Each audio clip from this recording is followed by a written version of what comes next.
ఏమిటమ్మా? రుచికి కబురు వెళ్ళావు. సాయంత్రం పొద్దున చిలకలలో కొలువు తెచ్చావు. ఈ బండి నీకు ఎక్కడమ్మా? ఈ బండి ఎక్కడ అడుగుతున్నారా తల్లి? అమ్మా మరి మీరు వెంట వరుసలో బంగారం ఇచ్చారు కదా? అవును తల్లి. జొన్న చెనికి వెళ్ళాను. గెలుము 16 గెలుములు తిరిగాను. తిరగ 4 దిక్కులు పాలు చూసి వెంట వరుసల బంగారములతో కేకలేసి కూరగాయలతో. అవును తల్లి. మరి తూర్పు ఉత్తరము దక్షిణము ఎక్కడ చూసినా ఒక్క కర్ర కూడా మూట కాలేదమ్మా. ఎక్కడ పెట్టారమ్మా మోట్లు? అమ్మా మరి పడమట వైపు వారి చూడగా మా అన్నకు మాయల భూములు వచ్చాయేమో తల్లి. 7 చిలకల నుంచి 7 కర్రలు మూట పెట్టి వెళ్ళాను. ఏం చేసావు తల్లి? మరి మూట కళ్ళని కోసాను. కోసి కర్రకు వీణలు తీశాను. చిన్న చేతుల బెండుకు వీణలు కూర్చోగా మరి హంసలతో చిలకల కానీ మంటి వెద్దిన మానవ కూడా బొమ్మలుగా తయారు చేస్తాను. మరి అవసరం చిలకడానికి మంటి పెద్ద మానవ కూడా అవసరం వచ్చారు తల్లి. మరి మా అన్నగారిని కూడా నా మనసారా ప్రార్థించాక మా ఆయనమైన మధ్యరెడ్డి స్వామి కూడా మా ఆయన రూపంలో వచ్చి చిలకల బండికి అవసరాలించి మాయమయ్యారు తల్లి. మరి చిలకల బండి తీసుకొని రావడానికి కొద్దిగా ఆలస్యమైన తల్లి. చాలా సంతోషం తల్లి. అమ్మా అమ్మా కుమార్తె ఏంటమ్మా?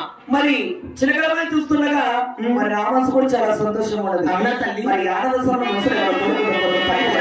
కోపం లేదా? ఎందుకమ్మా కోపము? ఆలస్యంగా వచ్చాను నా పైన కోపడతావేమో అనుకున్నాను తల్లి. అయితే మనసులో కోరిక తెలిపేది ఆలకించరా? అమ్మగారు మాయమ్మ గారు తల్లి పైన కొండమ్మదేవి అమ్మగారు మాయమ్మ గారు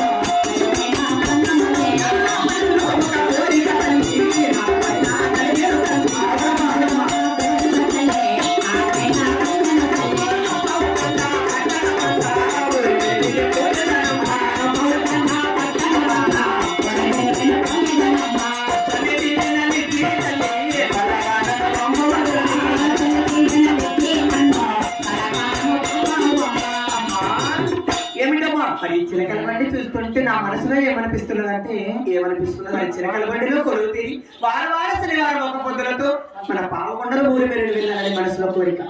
ఊరి మీద వచ్చిన మనకేమో కొలవుతుంది. ఏమిటమ్మా? మరి ఈ రోజు శనివారం ఒక్క పొద్దులతో అలాగే 1,000 దాసులు పిన్నప్పి మరి పాల్గొన పట్టణం తర్వాత చేయించి అలాగే వీధి 16 వేలు పంపిస్తారంటే అంతకంటే మహాభాగ్యం తల్లి. మరి నాకు కూడా సంతోషం. ఓ వినాయకుడు కూడా వాసన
బ్రహ్మచర్య సూత్ర మరి మన పాప 16 విధులు మెరుగు చేసి అలాగే మన కాప విధులు కొలువు తీర్తండి. అలాగే తల్లి మా తల్లి గారు కూడా ఉన్నది ఒక ఆడబిడ్డరని పావుగడ 16 విధులు ఊరి వేరుని వెళ్తారనగానే మరి నా కోరికలు కాదని కూడా పావుగడ 16 విధులు ఊరి వేరుని పంపుతారు మా తల్లి గారు. మరి వారావారం శనివారం ఒక్క పొద్దులతో తలకి స్నానం చేసి చిలకల బండిలో కొలువు తీరి కూడా పావుగడ 16 విధులు ఊరి వేరుని వెళ్ళారంటూ చిన్నమ్మ